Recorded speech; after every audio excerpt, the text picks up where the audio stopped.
Assalamualaikum warahmatullahi wabarakatuh. Apa kabar hari ini? Jumpa lagi dalam materi yang sama, yaitu otomatisasi tata kelola humas dan keprotokolan. Pada kesempatan ini kita akan membahas mengenai materi lanjutan, yaitu tentang tujuan humas.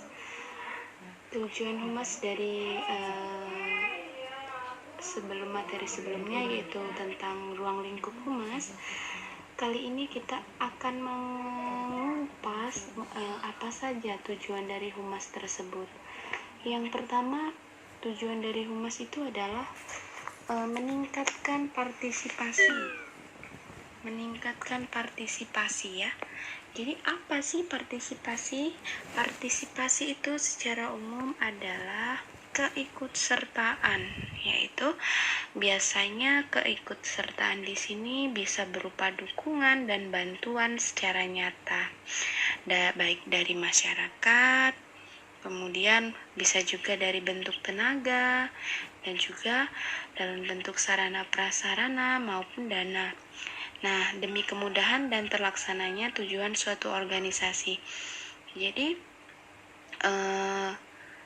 misalkan saya contohkan di sini adalah siswa yang ikut berpartisipasi dalam upacara. Artinya siswa yang memberikan bantuan, misalnya berupa tugas dalam melaksanakan kelancaran upacara tersebut. Itu adalah salah satu bentuk sebuah partisipasi. Kemudian yang kedua, itu membuat rangsangan dan menghidupkan kembali rasa tanggung jawab yang lebih besar kepada masyarakat terhadap berlangsungnya program organisasi tersebut secara efektif dan efisien. Jadi, bagaimana sih kita sebagai seorang humas memberikan rangsangan dan menghidupkan kembali rasa tanggung jawab? Pada dasarnya banyak sekali manusia yang tidak mau bertanggung jawab terhadap tugasnya.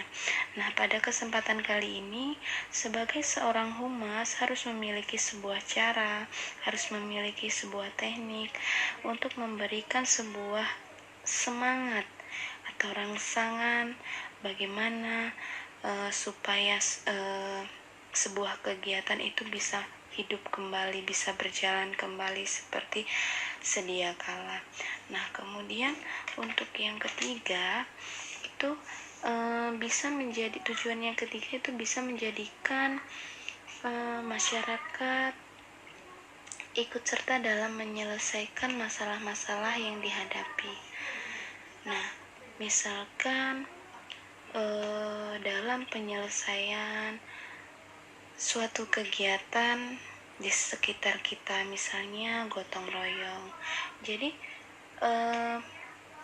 hubungan masyarakat di sini di mana ada sebuah kegiatan, masyarakat harus ikut serta dalam kegiatan tersebut, misalkan acara 17-an, acara lomba.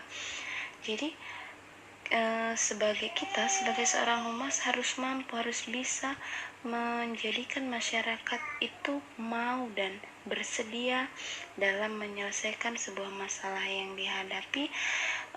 Kalau dalam hal ini saya contohkan, misalkan itu tadi ya, ikut serta dalam penyelesaian gotong royong. Kenapa kok gotong royong itu adalah sebuah permasalahan?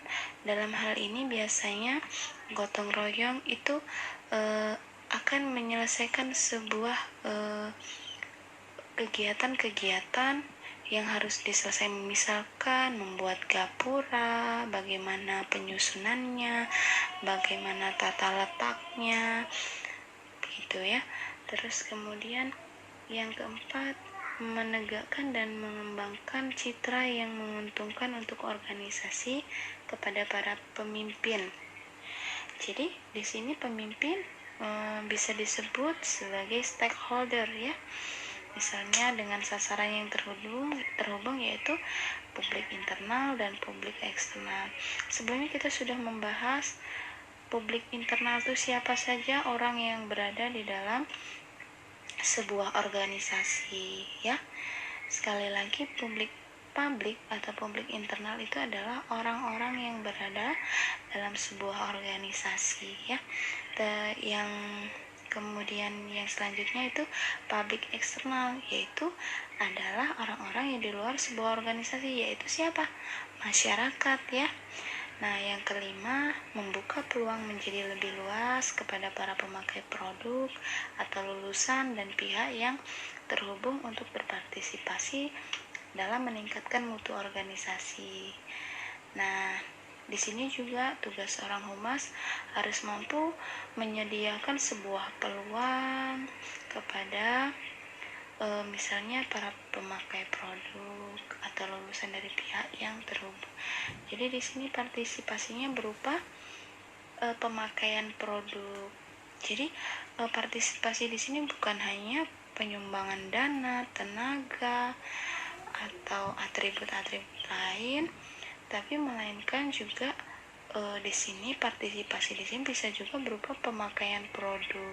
Kenapa kok pemakaian produk itu salah satu bentuk partisipasi? Jadi kalau dia tidak menggunakan sebuah produk tersebut, itu artinya dia tidak ikut berpartisipasi dalam sebuah produk atau produk tersebut. Tapi kalau kita sebagai masyarakat mau menggunakan atau memakai sebuah produk dari sebuah organisasi berdasarkan mutu yang telah dijaminkan, nah itu adalah salah satu bentuk partisipasi. Nah, selanjutnya tujuan humas sudah.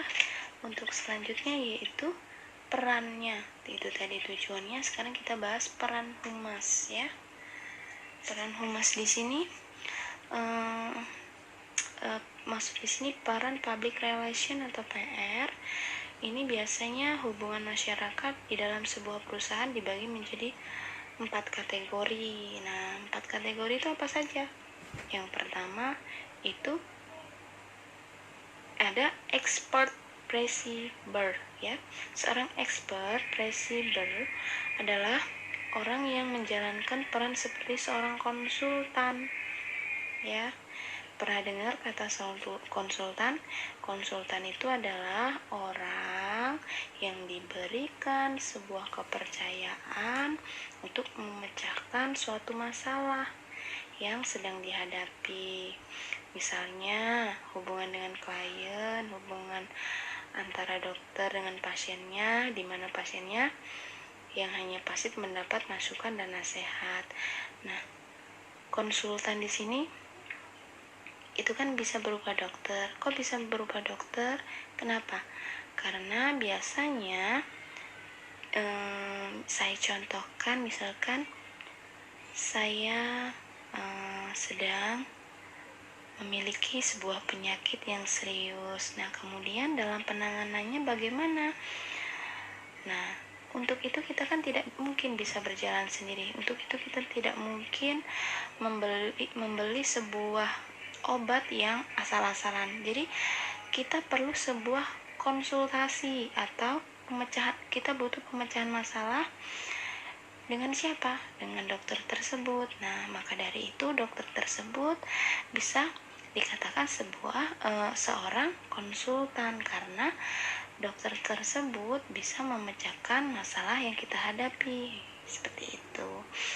Nah, kemudian contoh lainnya misalnya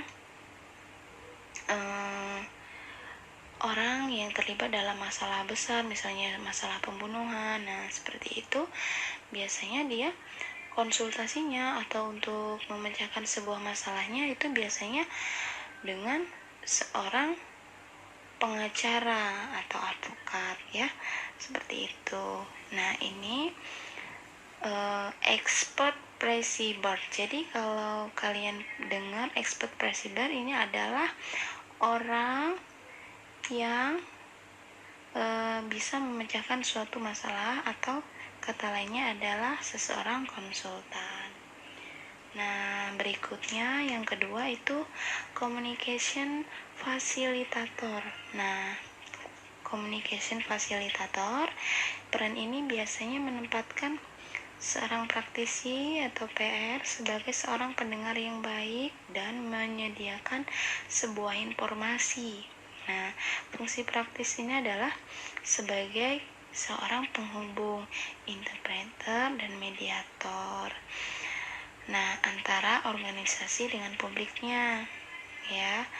Jadi ibaratnya penghubungnya, ya, mediator penghubungnya.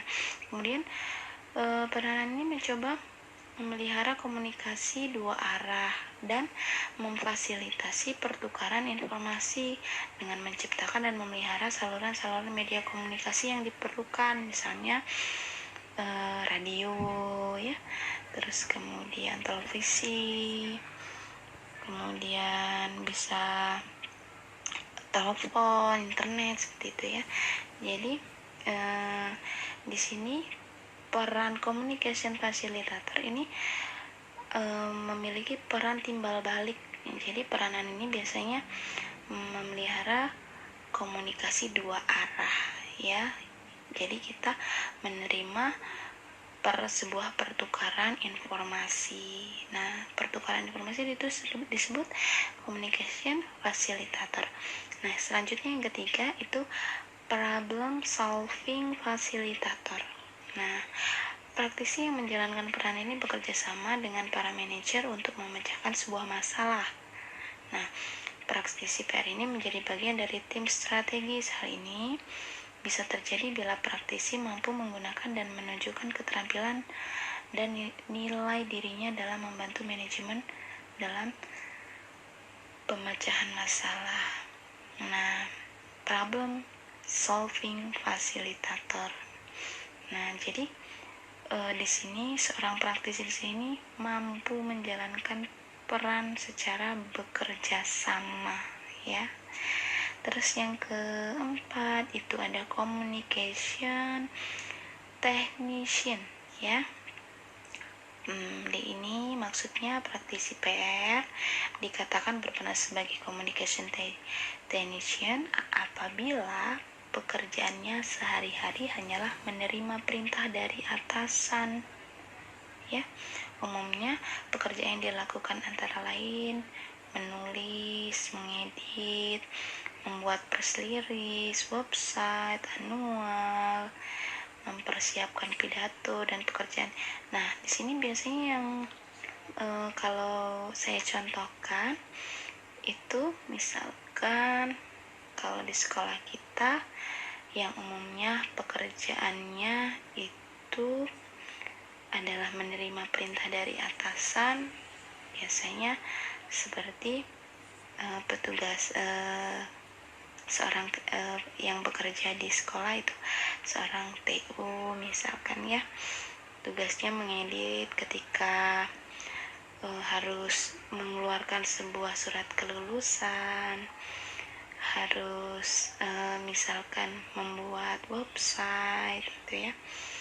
Itu adalah tugas-tugas yang diberikan oleh dari atasannya pada bawahannya. Jadi dia hanya pekerjaannya sehari-hari hanyalah menerima perintah dari atasannya. Itu, ya. Terus kemudian yang selanjutnya itu ada, selain peran humas itu tadi ada 4 macam, ya. Saya ulangi, yang pertama ada expert principal, kemudian yang kedua itu communication facilitator, yang ketiga problem solving facilitator, yang keempat communication technician. Nah, itu peran humas, ya. Yang selanjutnya itu ada tugas humas. Nah, tugas humas itu apa aja? Nah, berikut tugas dari humas atau hubungan masyarakat menurut Hadari Nawawi, ya. Tugas humas menurut Hadari Nawawi dan Martini Hadari dalam bukunya tahun 1994 halaman 193 sebagai berikut. Jadi yang pertama, tugas humas membagikan secara luas informasi perihal suatu gagasan supaya maksud atau tujuan yang manfaatnya diketahui oleh berbagai pihak dan di masyarakat itu tersampaikan dengan baik. Kemudian yang kedua, menyiapkan bahan yang terkini ya, yang terupdate. Mana terkini itu yang terupdate, yang teraktual ya, tentang sesuatu yang hendak dikomunikasikan pimpinannya kepada masyarakat atau pihak tertentu dalam sebuah pidato. Jadi ketika saya contohkan, ketika kita memberikan sebuah pidato, kita juga harus mengomunikasikan. Misalnya kita sebagai bawahan akan memberikan sebuah pidato, kita juga harus mengkomunikasikan hal-hal apa saja yang akan kita sampaikan. Selain pidato juga ada wawancara, ceramah, kemudian ada pemasaran seminar dan lain sebagainya, banyak lagi ya. Nah, kemudian bahan tersebut dapat berupa konsep atau makalah yang sebelumnya sudah dibaca dan diketahui isinya oleh pimpinan. Jadi pada intinya bahan tersebut sudah dikomunikasikan dan dibicarakan sebelum itu menjadi sesuatu hal yang akan disampaikan pada saat pidato. Kemudian selanjutnya itu yang ketiga, menyerahkan informasi yang jelas. Tugas humas ya, menyerahkan informasi yang jelas yang disampaikan administrator atau pemimpin kepada masyarakat atau pihak yang terhubung. Jadi informasi itu tidak boleh asal-asalan, informasi harus jelas. Kemudian yang keempat, membuat susunan dan menjadikan perkembangan rencana yang berkaitan dengan pelayanan masyarakat yang diberikan kepada administrator atau pemimpin untuk memperoleh persetujuan. Kemudian selanjutnya itu tugasnya ya, jadi ada 4, membagikan secara luas informasi perihal suatu gagasan, yang kedua menyiapkan bahan yang terupdate, teraktual atau terkini, kemudian yang ketiga menyerahkan informasi yang jelas, yang keempat membuat susunan dan menjadikan perkembangan rencana yang berkaitan dengan pelayanan masyarakat yang diberikan kepada administrator. Nah, itu ya tugas humas. Selanjutnya itu ada fungsinya, fungsi humas. Jadi di sini punya peran penting humas, tugas humas, fungsi humas.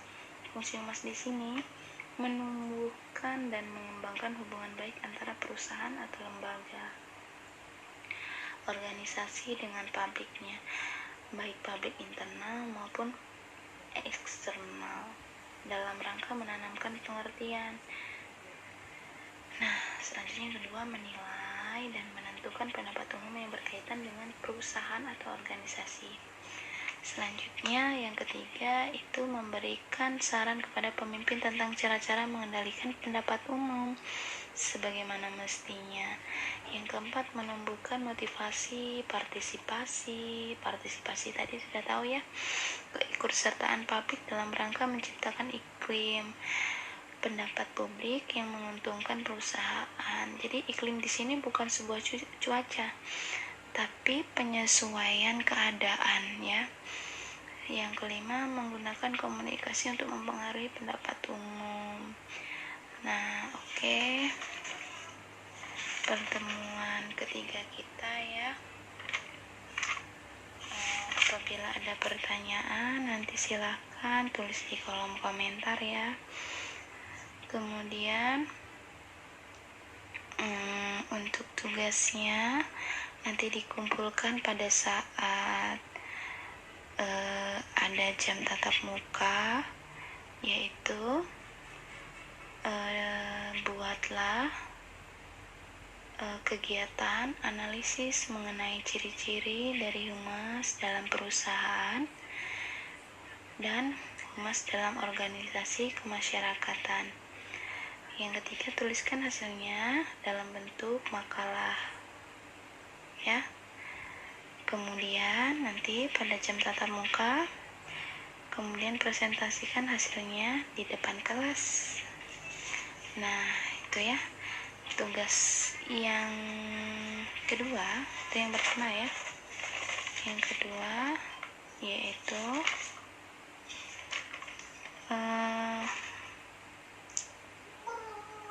lakukan kegiatan analisis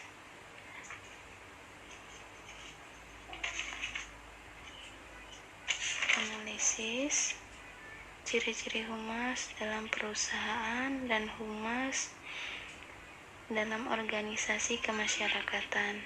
Kemudian tuliskan hasilnya dalam bentuk makalah. Kemudian presentasikan hasilnya di depan kelas. Itu tugas kedua.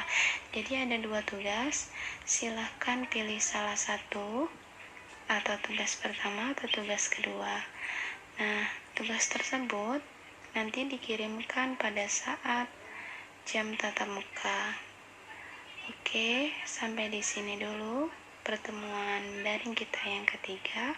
Saya akhiri. Assalamualaikum warahmatullahi wabarakatuh.